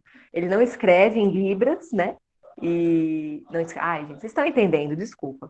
Ele não escreve ali em português, só usa Libras e aí ele traduz, tá? Então, se ele também, né, puder fazer essa intermediação, para a gente também fica muito bom, tá? O Hugo, no aplicativo Handtal, que é um aplicativo premiado, e isso é um recurso também, né? Agora, o bebezinho, eu vou mudar para vocês verem a gracinha que é. Porque eles aprendem sim, tá? É questão de estímulo e treino, né? E o que acontece com o bebê, última, para acabar, o que acontece muitas vezes com alguns bebês e algumas outras famílias é que às vezes eles não aprendem o sinal, digamos, padrão. Mas a família internamente tem um núcleo de que a criança acaba, né, fazendo um sinal que só a mãe entende, é uma língua interna, é muito maluco isso. A mãe entende o que ele fez com aquele sinal, que ele quer pedir água, mas não é o sinal de água na língua, né, de sinais, não é água, mas ele e a mãe sabem que quando ele faz aquele gesto, ele quer água. Então, É bem doido, mas é legal porque aí tem potencial para estimular e aprender outros sinais, né? E aí se comunicar com outras pessoas, né? Fora o ambiente familiar. Sim, muito bom, assim, a Manu é assim, ó, é pontualidade em pessoa, sua ascendência não é grega, sua ascendência é inglesa. E Olha tem lá, cursos em aba, tá, gente? Eu acho que deixando só uma outra sugestão, quem tiver pode falar. interesse, né? Formação em aba, né? Que é uma, é uma área aí mais aí se eu não me engano, da comportamental, né? É, da Uhum. comportamental. Não sei qual linha da comportamental, que tem algumas, né? Acho que é da É, EC, né, da análise experimental do comportamento. eu acho que a minha formação não teve nada de comportamental, então eu não sei dizer de todas elas, tá? Mas quem tem interesse, façam formação em aba, porque os planos de saúde agora, né, estão cada vez mais sendo obrigados a dar cobertura para profissionais, porque o que acontece? Às vezes eu recebo solicitações de, você atende pessoas com deficiência, você atende autista? Atendo. Atende aba, né? Lá atrás, na época de consultório presencial. Eu falei, não tem formação específica em aba, porque é uma abordagem, né, específica que a pessoa precisa ter uma formação, e os planos de saúde são obrigados agora a ter essa cobertura, tá? Então, se você, por exemplo, quiser fazer reembolso, se conveniar, esse é um diferencial também para quem pensa em trabalhar com convênios, tá, gente? Isso é uma coisa que é recente e eles estão sendo obrigados. O plano de saúde tem que dar os seus pulos e não existem profissionais, né, num grande leque com essas formações, porque são formações específicas, tá? Que precisa ter. E estão surgindo alguns cursos mais à distância, algumas outras formações para trabalhar com autistas com aba, tá? Sim, e eu acho que tem, nesse momento do curso, né, o pessoal que está agora no oitavo, nono, né, e tem esse finalzinho de semestre, já um começo de um próximo, né, vejam pelo exemplo da Manu, né, você vai criando o teu interesse, as tuas perguntas, vai vendo as faltas do curso, e isso não limitou em nenhum momento a Manu Não. de prosseguir com relação aos seus interesses, né. É claro que a gente vai ampliando o leque, de fato a nossa formação é generalista, mas aquela área que a qual a gente tem carinho, que a gente tem aquela curiosidade, um, tem um imã, né, que nos Uma atrai, inclinação que você nem uma, sabe de onde vem, mas você fala, uma meu Deus, mas isso me atrai, não é inclinação que é uma, possível. que é uma ladeira, a inclinação, você vai sair rolando. Então essa inclinação, ela também tem que ter disciplina, tem que ter um movimento de vocês, sabe? Então Uhum, comecem a se experimentar, a se observar o uhum. que vocês se interessam, né? Então, por exemplo, essa dica da questão que faça a aba, ela vale para quem, por exemplo, se identifica com a análise do comportamento, com a área Isso. e que quer, né, expandir e que tem essa inclinação também para pensar a questão do atendimento, da psicologia voltada na atuação para pessoas e com pessoas com deficiência. Então, pode valer para você, mas invista energia nesses aspectos. Só que acontece o seguinte, que eu penso muito assim, mano, claro que ninguém quer assim ser uma pessoa sem deficiências e se tornar uma pessoa com deficiência, mas infelizmente ou com algum tipo de limitação que não necessariamente é considerada uma deficiência, mas isso infelizmente pode acontecer, né? E como o caso, por exemplo, de um AVC, um, um pós-Covid, um acidente de carro, nossa, professor, que deprê, hein? Mas, gente, infelizmente é Real, uma gente. realidade e que nós podemos vir a atender. Sendo assim, a gente tem que estar preparado.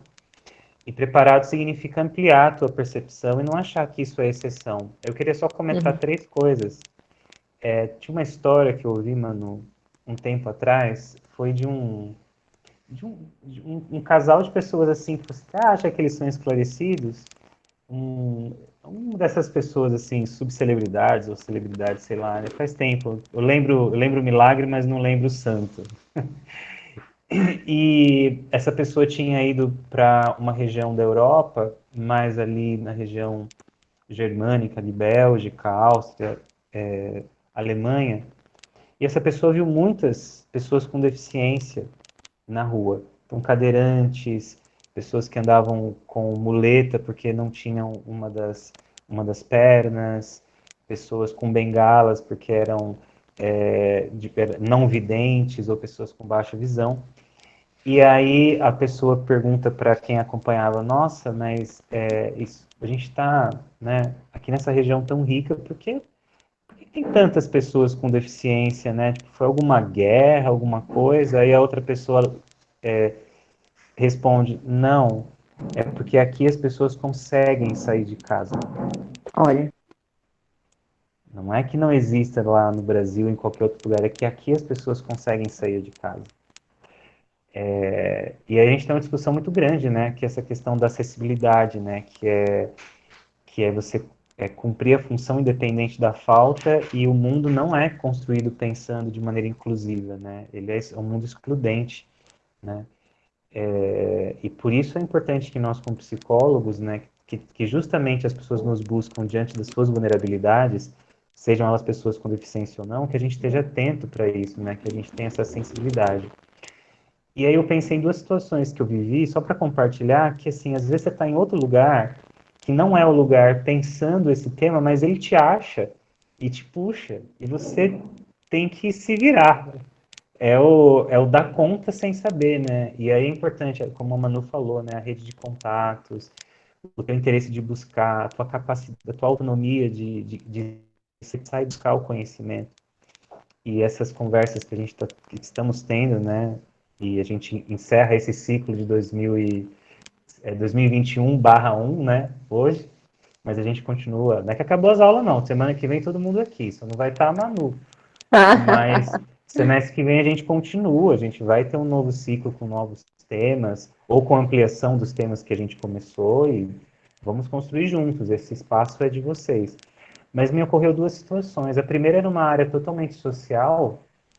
Só uns 3 minutinhos aí a gente já encerra, só para eu poder compartilhar isso com vocês, senão eu vou esquecer. Eu acho que é o momento apropriado para falar. Eu trabalhava como gerente de serviços numa OS. Então, eu já tinha atuado como psicólogo, e nessa ocasião eu era gerente de serviço, então eu era responsável pela unidade de uma OS. E aí, de repente, chega um bebê, era um SAICA, então é um equipamento de alta complexidade que da responde assistência. para o CREAS, da assistência, né? Não está ligado à saúde, mas aí chega um bebê que a mãe, que é o exemplo que a Manu deu, e me lembrei disso, que a mãe era usuária de drogas e ela tinha uma vida sexual sem planejamento, sem usar métodos nem contraceptivos e nem métodos é, como camisinha masculina, feminina, não. E aí a mãe contraiu sífilis. E a bebê também, então teve o tratamento ainda depois do nascimento, porque não teve pré-natal. Aí a gente pensa nos consultórios de rua, que o professor Douglas falou como são importantes, né? E, por exemplo, né, só para fazer uma conexão, e no hospital, né, começa esse trabalho e a assistência vai pensar, essa mãe não vai querer ficar com essa filha, volta para a rua, mas aí a bebê fica, ela é tratada com os antivirais e tal, mas ficam realmente algumas situações ali que até os 2 anos têm que ser observadas porque podem ficar ou não, ou seja, Sequelas. Isso. nessa lacuna de 2 anos ela nem é deficiente Isso. e pode ser. E aí, como foi importante a época trazer para dentro do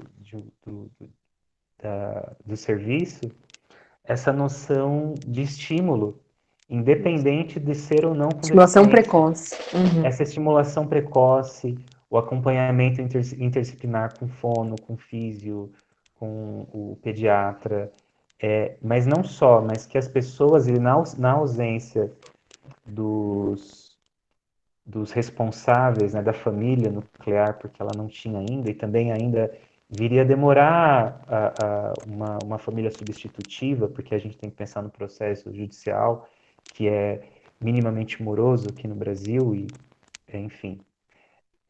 E aí, como foi importante para a saúde dela, ela chegou a completar 1 aninho com a gente, e assim, felizmente, ela passou a janela, depois a gente teve notícia, passou a janela dos 2 anos, e devido a essa estimulação, ela não caracterizou nenhum tipo de deficiência. Legal. E a gente pode fazer um trabalho preventivo também. Isso Uhum. foi bem bacana. E quando você falou, eu lembrei, nossa, realmente isso.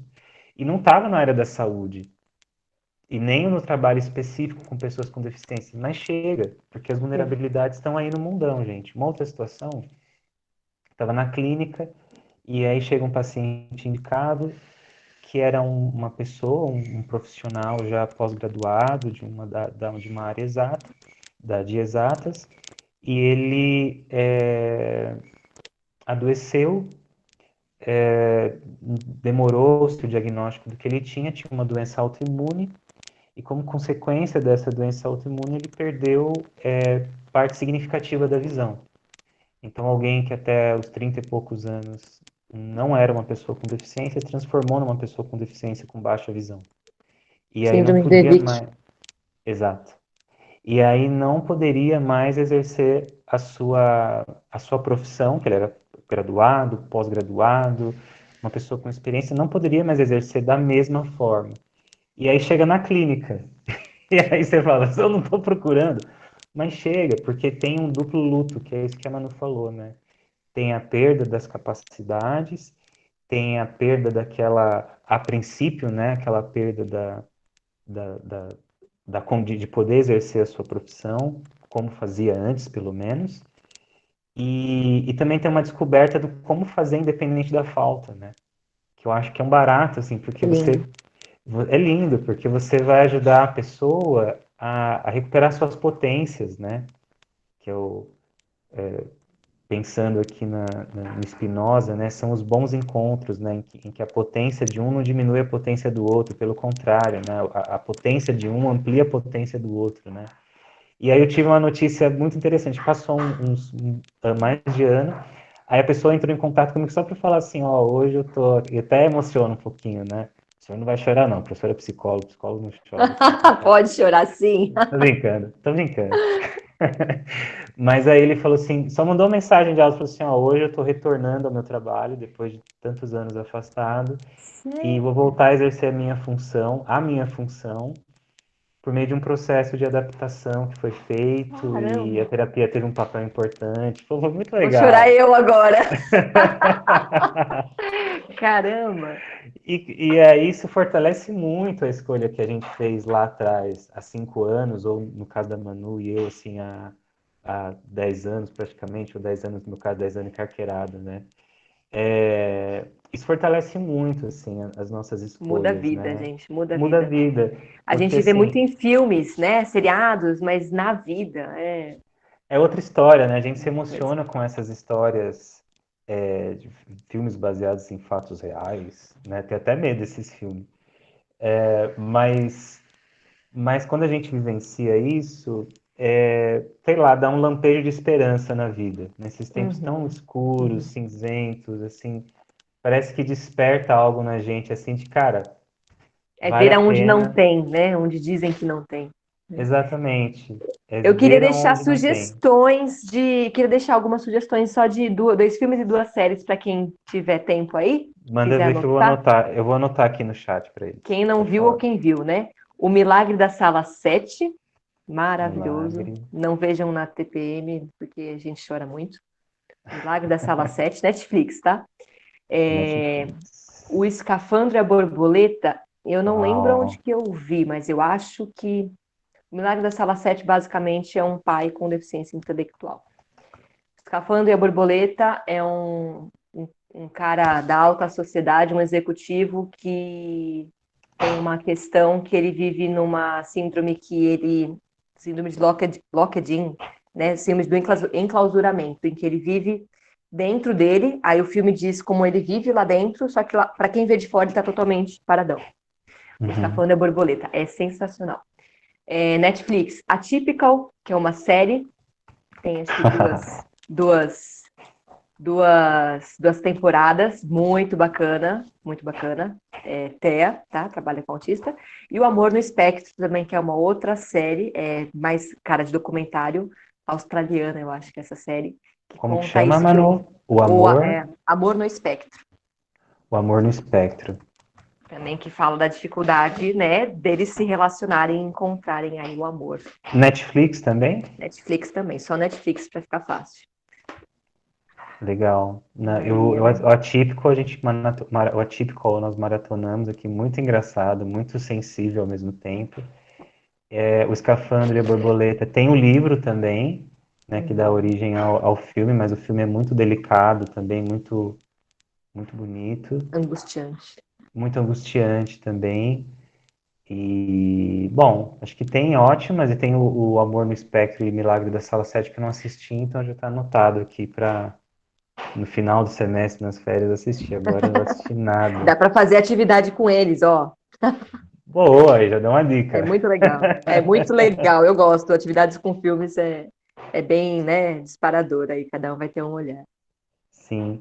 Manu, queria mais uma vez te agradecer por Special. você ter cedido o teu tempo, por você ter cedido um pouquinho aí do seu conhecimento, da sua trajetória. Para a gente foi muito especial ter você aqui. Espero que, se não te aborreceu demais, a gente possa contar com sua presença aqui em outros momentos, que nos enriqueceu bastante.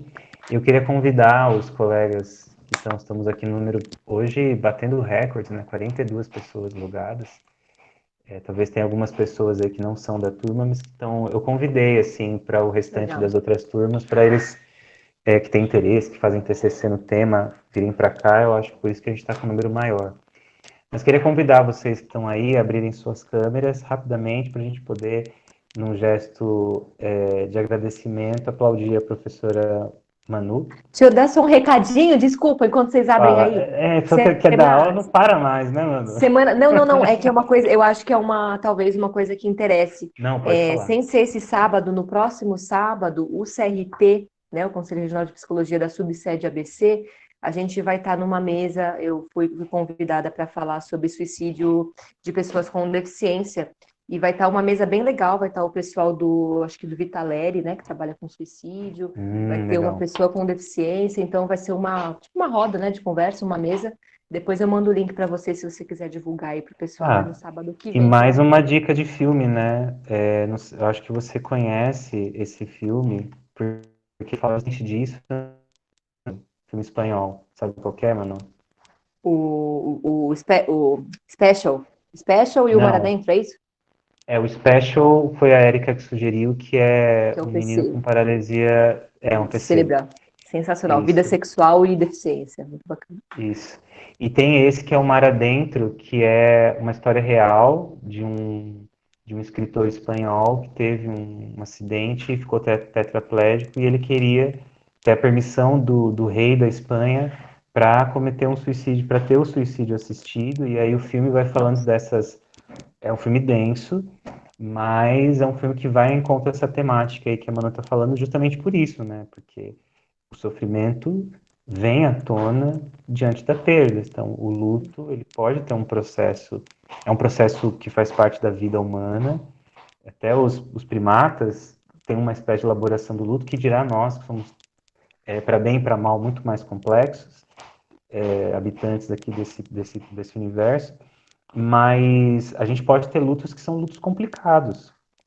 São lutos que, na fase da depressão, eles não conseguem chegar na fase da aceitação e seguir em frente, mas pode se transformar, além de tudo, num transtorno psicológico e fomentar, aí, por exemplo, uma ideação suicida, tentativas de autoagressão. E isso também é alvo da saúde, objeto também. Aí, tá vendo? Nada está desconectado.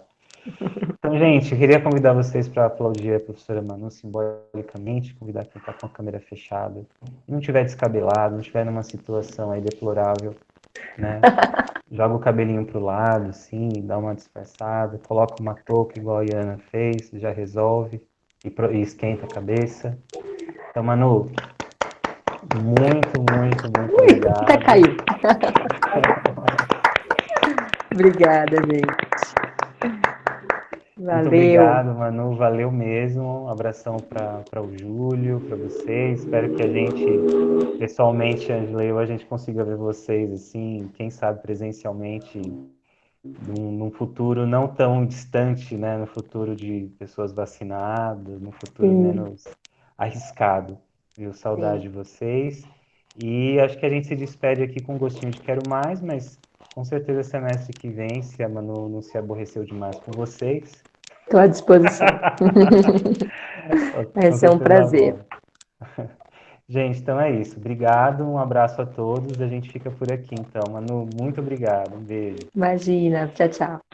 Boa Tchau, tchau. noite, obrigada. Boa noite.